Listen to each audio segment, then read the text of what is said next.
Now today is a linuxmint bootcamp day 4, and previously I believe in day 3 or day 2 we quickly went through how to set up a Firefox browser, and today what we'll do is we'll create a browser.sh small script that places Firefox in a specified workspace.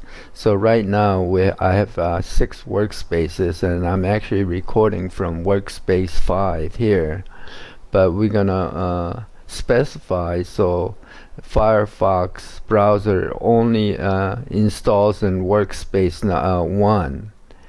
And even if you are working on workspace 5 or other workspaces, it won't let you start another copy of Firefox, but you can quickly show the Firefox web browser that's running in workspace number 1, but we'll go ahead and set that up. So and we're gonna keybind the browser.sh file, so you can quickly just push a super key plus W to start the script. So first thing what we have to do is we have to make sure that we install these 2 programs. Geany is the editor, and then window control wmctrl is the file that we need to be able to manipulate the window manager controls. So to do that, you can go ahead and just start the terminal, and then install those 2 programs. So we'll just go ahead and do that. I think for me they're both installed, but we'll go ahead and enter, and then so it's both of them are actually installed, so we'll get out of that.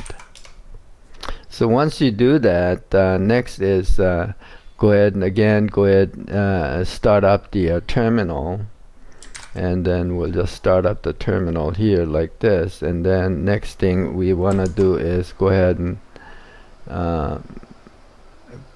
just copy these 2 lines here, and then we can copy, and then over here we can control V, control shift and V, and then what it will do is it'll create a local bin directory, and within that it's gonna create a small file called browser.sh, and we're gonna make that a executable file, and then we're gonna open that file up in Geany, which is the editor.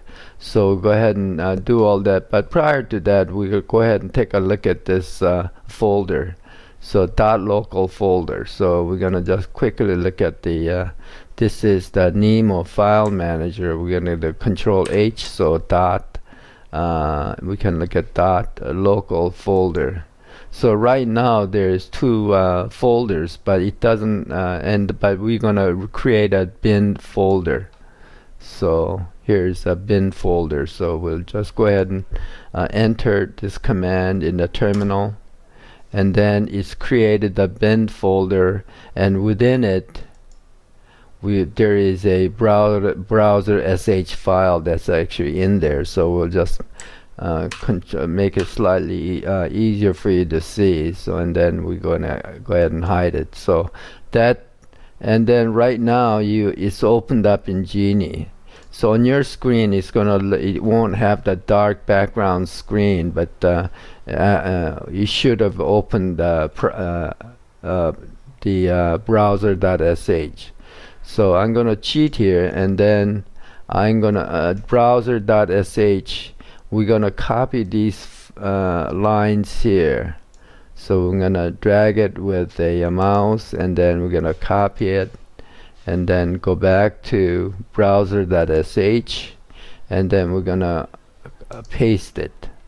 Right click and paste.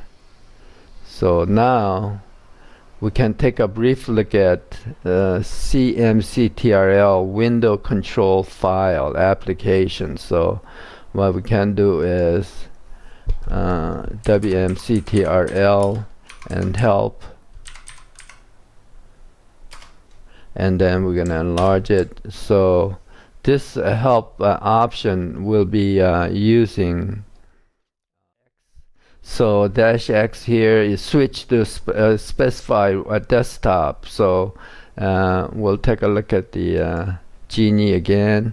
It's gonna specify 0 here, so that actually refers to first workspace. So for example, if you wanna put it on sixth workspace, which is here, then you would actually have to put in 5, because the first workspace is specified in 0 in wrctrl. It also gonna use a -x and a. So we'll take a look at the x. Refers to activate window by switching to its desktop and raising it. So even if you trigger this browser.sh in workspace other than 1, it's going to refer you to workspace 1. So so you will not be able to run more than one copy of a Firefox.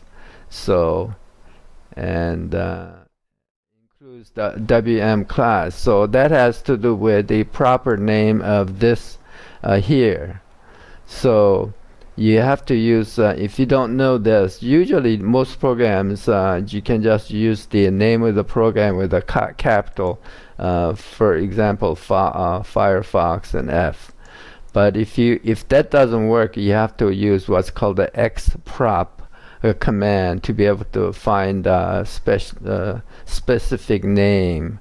But once you have these simple lines set up and save it, for example, then we should actually be able to use the browser.sh. So what we can do at this point is, let's say we can go ahead and go to another window, and we're gonna start the terminal, and the name of the script is browser.sh, and then we can enter it, and if everything went correctly, it should go to workspace number 1 and start the Firefox. So now it did that without any problems. So now Firefox is going to open up. Now for just to make sure, what we'll do is go to another workspace, Windows 6, and then we're gonna do pretty much the same. We're gonna start the terminal and browser x8. So now what it's gonna do is just refer to the and move to the workspace 1, which actually has a Firefox running. That way it avoids the duplicate browser being displayed on another workspace. So we'll just go ahead and just to make sure. So you simply just go back to workspace with the browser that's already open, and that's the function that we're looking for, and that's so everything is set up correctly now. So next thing what we want to do is we want to bind the this particular browser.sh to a keyboard binding. So what we can do is go ahead and open up the menu and keyboard. We're going to go to the keyboard, and then we're going to go to shortcuts, and then we're going to go to the custom shortcuts, and then we're going to add the custom shortcut here. Okay, so we're gonna, and then we're gonna name it browser.sh. Command is browser.sh, browser.sh, and add, and we're gonna trigger it with a super and w. So super w. Now it's set up, and then now what we can test is just to we'll start the browser here, and then right now there's no no Firefox running here, so we don't actually need to start the terminal. We're just gonna simply use a super and W to trigger that browser. So I'm gonna do that, and now it's running properly. So we've accomplished what we wanted to do.